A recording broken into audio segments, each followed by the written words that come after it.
योग वासिष्ठ 113वां दिन। दृश्यं पश्यन् स्वमात्मानं न द्रष्टा संप्रपश्यति प्रपंचक्रांत संवितेः कस्योदेति निजा स्थितिः। वशिष्ठ ने आगे कहा, हे राम, सृष्टि में जो विविधता दिखाई देती है वह वस्तुतः देखने में ही लगती है। विकास या अपविकास के उद्गम तथा ध्येय में एक ही असीम चेतना रहती है। विकास के दौरान एक ही चेतना के विविध रूप दृष्टिगत होते हैं। चेतना में जिन जिन धारणाओं का योग होता है उन के अनुसार दृश्य बनते बदलते चलते हैं। कुछ धारणाएं आपस में गुंथी होती हैं। इस प्रकार विविधता में भी विविधता दिखाई देती है। कुछ धारणाएं आपस में नहीं मिलती, परंतु ऐसी धारणाएं अस्तित्व के हर परमाणु में प्रकट होती हैं और इन परमाणुओं की अपनी अपनी स्वतंत्र सत्ता रहती है। इनकी समग्रता को ही पर ब्रह्म कहा जाता है। हर व्यक्ति उन्हीं पदार्थों को देखता है जिनकी जड़ें उसके मन में होती है।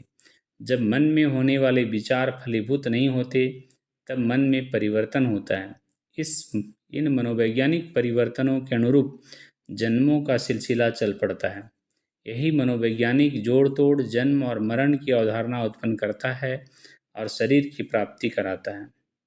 जब इस अवधारणा को त्याग दिया जाता है तब शरीर धारण भी खत्म हो जाता है। हे राम, वृक्ष बीज को फोड़कर निकलता है, अर्थात बीज के नष्ट होने के बाद वृक्ष निकलता है, परंतु ब्रह्मा बिना नष्ट हुए ही इस सृष्टि की रचना करता है। इस प्रकार अतुल्य ब्रह्म की तुलना किसी अन्य से नहीं की जा सकती। वृक्ष आदि तो ऐसे पदार्थ हैं जिन्हें परिभाषित किया जाता है, परंतु ब्रह्म का न नाम है और न रूप ही। वह एक ही है और विभिन्न प्रकृति के कारण वैसा ही दिखने लगता है, परंतु अन्य दृष्टि से ऐसा होता ही नहीं, क्योंकि वह अनंत है और अविकारी भी। जब आत्मा पदार्थ के रूप में दिखती है तो दृष्टा नहीं दिखता। जब तक सृष्टि को पदार्थ के रूप में देखा जाता है तब तक आत्मा का बोध प्राप्त नहीं किया जा सकता। जब आप जल के रूप में मरीचिका को देखते हैं तब आपको आगे बढ़ती हुई गर्म हवा नहीं दिखती, परंतु जब गर्म हवा को देखते हैं तब आपको मरीचिका में जल नहीं दिखाई देता। जब एक सत्य है तो दूसरा सत्य नहीं होता। जब दृष्टा और दृश्य का विभेद छोड़ दिया जाता है, अर्थात जब उन दोनों को एक वस्तु के रूप में देखा जाता है, तो सत्य का बोध होता है।